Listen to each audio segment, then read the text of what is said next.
The so-called only democracy in the Middle East is continuing to act anything but a democracy.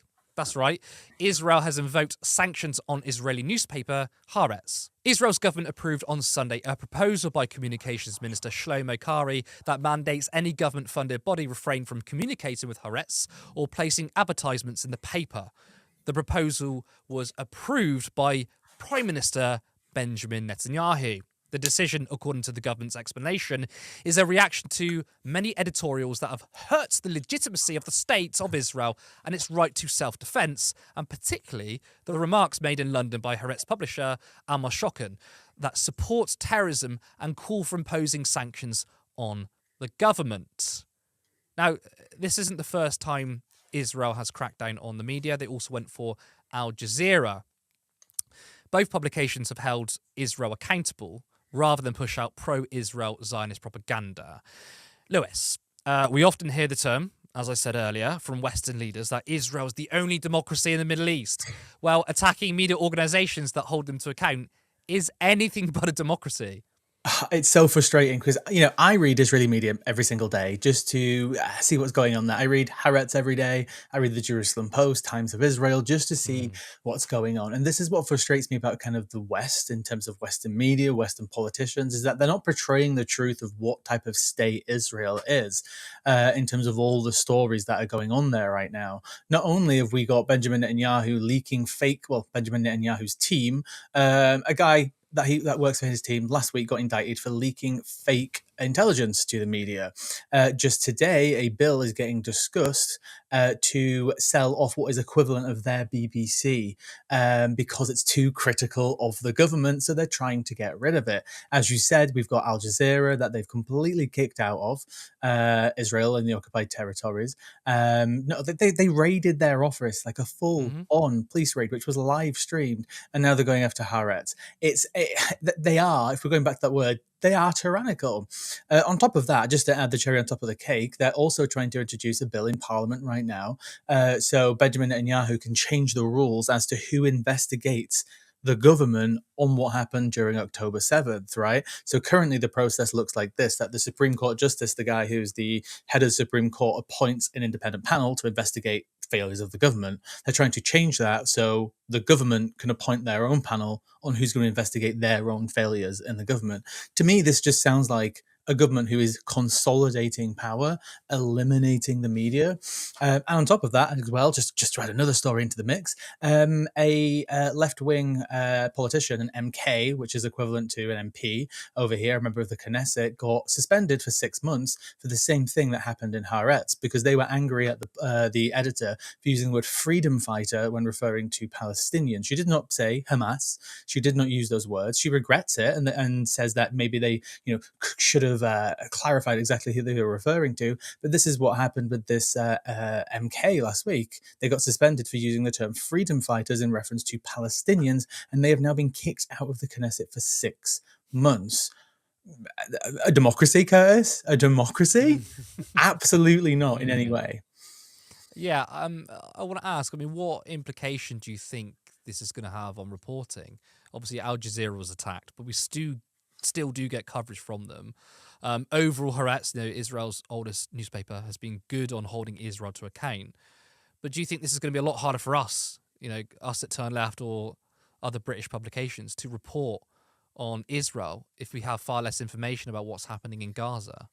Yeah, Haaretz is a fantastic publisher. They are, I don't know, I'd put them probably on par with in terms of their type of coverage with The Guardian. They're kind of like that left-leaning newspaper in Israel. Some of the investigations that they have done, the power that they've held to account. One of the most famous investigations that they've done from the last year is that they're the ones who revealed that on October 7th, Israel used the Hannibal Directive, which was where they basically shot their own soldiers so they couldn't get sent back to... Which They couldn't get dragged into theory Israel. by so many as well. They said it's almost blood. That's it. They were saying it's blood libel to suggest that. Well, Haaretz confirmed that no, it's true, and that is integral to a democracy, because that type of reporting is excellent. Yeah, they go into the West Bank as well. They interview Palestinians. They really give them a voice.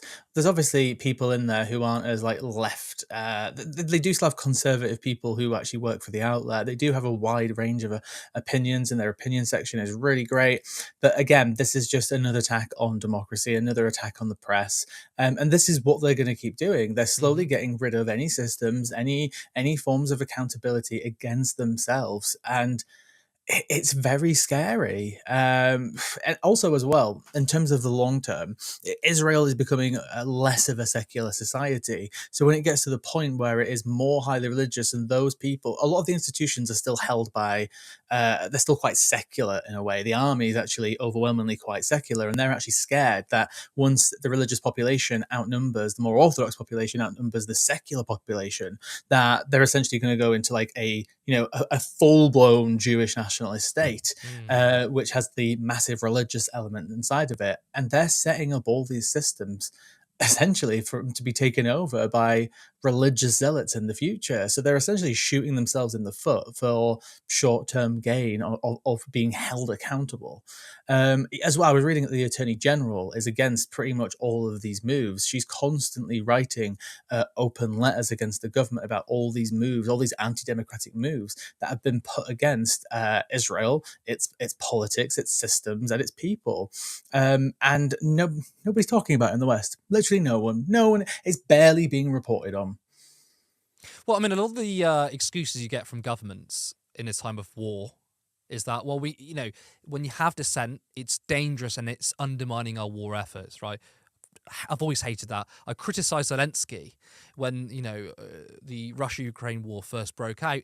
He attacks unions and he attacks those in the media. Now, some people said to me, well, look, you're fighting a war here. You can't have people undermine you. And it's like, but it's the classic line, isn't it? It's like, the first casualty of war is the truth. You cannot have that because you think it's temporary, especially what Israel is doing. You think they're going to just silence Haaretz for now? I mean, that'll be something they will continue to do because, as you've just pointed out, the demographic shifts from a less secular society to a more religious one. Well, media scrutiny is going to be something that's going to undermine it. So, whatever happens in Gaza, if that ends, right?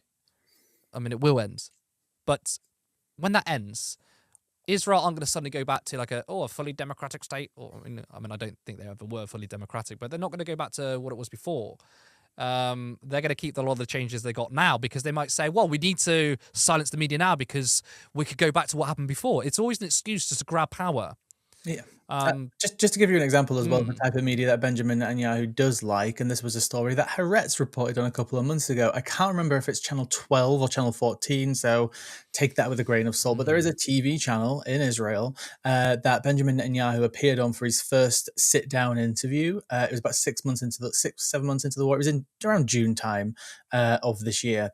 And this channel has been getting tracked by multiple human rights charities because a report was released, I think this was in October, of the 50 different times they have called for the genocide of the Palestinians. And we're not talking about, just like casual little words. Like, no, the hosts and the guests have literally called on the show at least 50 times for these people just to be completely wiped out, for them to be starved. And that's the TV show that Benjamin Netanyahu did his first interview on. So it just shows you the type of media that he likes. And by the way, that some of these quotes from this specific TV show has been used in the South Africa ICJ case, the International Court for the Genocide case. These quotes are being used. But that's the TV show that Benjamin Netanyahu likes, not Haaretz. Support independent media. Support social justice that's there on social media. Thank you. Turn left.